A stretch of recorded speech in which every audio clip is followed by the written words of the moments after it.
बदायूं वाले जावेद का बड़ा कबूलनामा।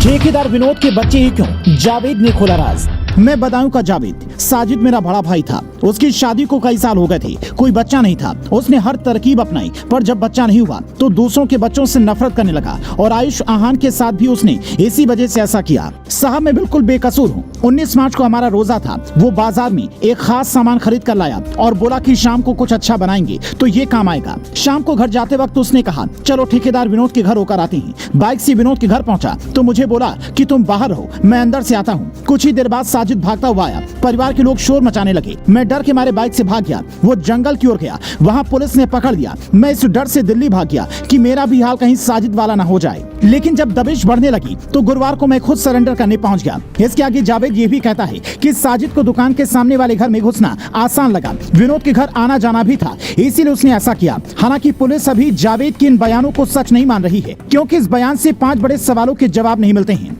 सवाल नंबर 1, साजिद कलावा बांधता था। सैलून में देवी देवताओं के फोटो थे, तो क्या साजिद किसी बड़े मिशन पर था? सवाल नंबर 2, साजिद और उसके रिश्तेदारों के कुल 10 सैलून हैं और घटना वाले दिन सारे बंद थे, तो क्या इस प्लान में सब शामिल थे? सवाल नंबर 3, मंगलवार को बाल कटवाने कम लोग आते हैं, इसीलिए सैलून बंद होने का हवाला दिया, पर इस दावे में कितना दम है? सवाल नंबर 4, साजिद को मानसिक रूप से बीमार बताकर क्या जावेद पूरे केस को अलग मोड़ दे रहा है? सवाल नंबर 5, करीब 30 साल पहले इसका परिवार यहाँ पर आकर बसा था, तो क्या वहाँ से किसी केस की वजह से इसका परिवार भागा था? इसका जवाब जब तक पुलिस को नहीं मिलता बदायूं वाले मामले का खुलासा होना मुश्किल है। पर पुलिस की जांच एक तरफ और इंसानियत पर सवाल उठाती ये तस्वीर दूसरी तरफ। जिस साजिद के जनाजे में किसी को शामिल नहीं होना था, उसकी आखिरी यात्रा में भीड़ उमड़ पड़ी। क्या इस भीड़ में शामिल लोगों को ये नहीं सोचना चाहिए था कि हम किस मानसिकता का साथ देने जा रहे हैं? इस बात पर भी समाज को सोचना चाहिए। आज साजिद के माँ बाप कह रहे हैं एक बेटा ऊपर चला गया, दूसरा जेल में है, इतना पैसा नहीं है जमानत करवा पाऊं, कहां जाऊं, क्या करूं, कुछ समझ नहीं आ रहा है। पर सवाल है कि क्या ऐसे लोगों को जमानत मिलनी चाहिए?